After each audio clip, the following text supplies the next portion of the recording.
জামালপুরের দেওয়ানগঞ্জে বেআই কানকু মিয়ার বাড়িতে শীতের পিঠাপুলির দাওয়াত খেতে এসেছিলেন আরেক বেআই কমল মিয়া।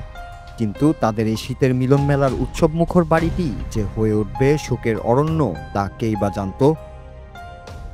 বেআই এসেছে বাড়িতে, তাই তার সম্মানে অনেক মুখরোচক খাবারের আয়োজন করেছিলেন কানকু মিয়া। ভরপুর খাবারের পর যাতে গ্যাস্ট্রিকের সমস্যা না হয় তার জন্য গ্যাস্ট্রিকের ওষুধ খাওয়ার সিদ্ধান্ত নেন দুই বেআই। এরপর কানকু মিয়া ঘর থেকে গ্যাস্ট্রিকের ওষুধ ভেবে ভুলবশত নিয়ে আসেন ইঁদুর মারার ট্যাবলেট এবং একসঙ্গে সেই ওষুধ সেবন করেন দুই বেআই। ঔষধ সেবনের পর বাইরে বের হন ওই দুই ব্যক্তি। বাড়ি থেকে প্রথমে দেওয়ানগঞ্জ উপজেলা সদরে আসার পথে বানিয়াপাড়া প্রাথমিক বিদ্যালয়ের সামনে তারা হঠাৎ অসুস্থ হয়ে পড়লে স্থানীয়রা দ্রুত তাদেরকে উদ্ধার করে দেওয়ানগঞ্জ স্বাস্থ্য কমপ্লেক্সে নিয়ে যান। পরে অবস্থার অবনতি হলে তাদের ময়মনসিংহ মেডিকেল কলেজ হাসপাতালে স্থানান্তর করা হয়। ময়মনসিংহে নেয়ার পথেই মারা যান কানকু মিয়া।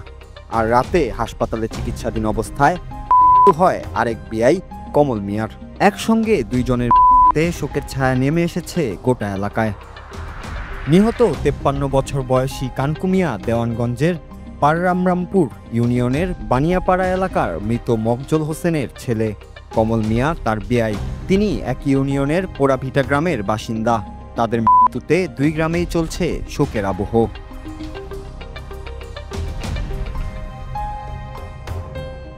এ বিষয়ে দেওয়ানগঞ্জ মডেল থানার ওসি তদন্ত আনোয়ার হোসেন বলেন, এটা অত্যন্ত মর্মান্তিক একটি ঘটনা। তারা সম্পর্কে বেআই হন। পরিবারের পক্ষ থেকে কোনো অভিযোগ না থাকায় এবং তাদের লিখিত আবেদনের পরিপ্রেক্ষিতে ময়নাতদন্ত ছাড়াই হস্তান্তর করা হয়েছে।